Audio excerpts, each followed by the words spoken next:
De dove sei? România. Să mă ții fască de putere rățiște. Îmi pare cunoscut așa ori, că nu știi de unde este eu. Adică îmi par cunoscute vorbele astea, de fapt.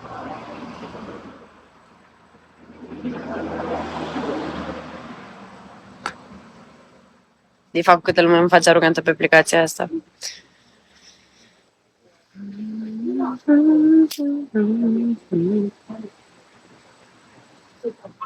Nu există, ești perfect. Ai emoții, n-am emoții. Un om de piatră n-are cum să aibă emoții.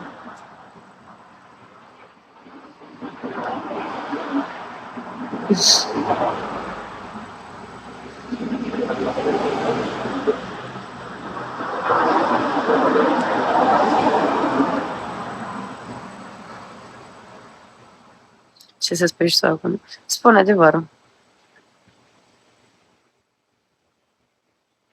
Doar adevărul. Happy, salut. La cui sună telefonul.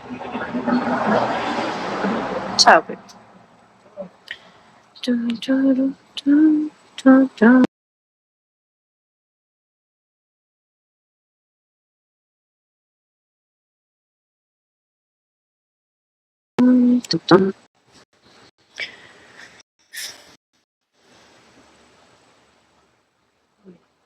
Dau și eu, uite.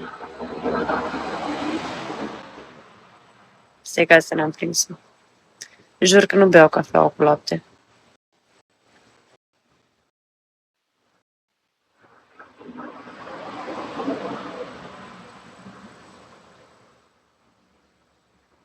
Nu mai zic nimic, ba chiar te rog. Dă-i cu adevărat cu șepsi.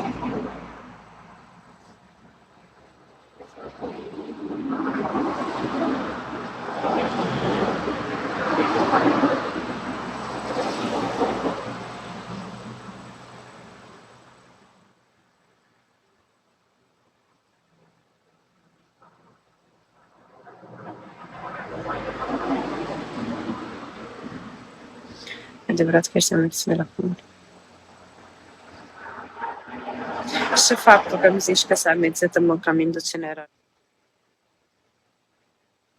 Dar în dimineața asta vi s-a pus patea ca să veniți să aruncați câteva cuvinte așa și să-mi dați înțeles multe. Nu am chef să-mi pun mintea la contribuție.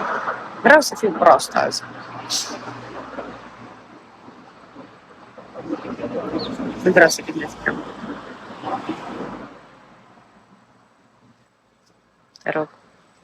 Te rog, nu mă ruga.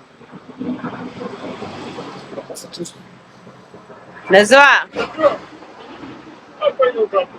A, bine!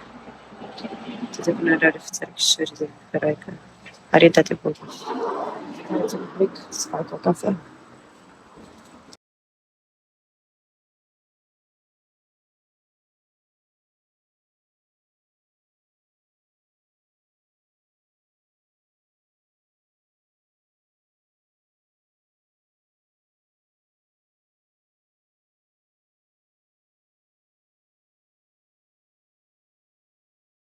S-a ales cu chicuri, aia.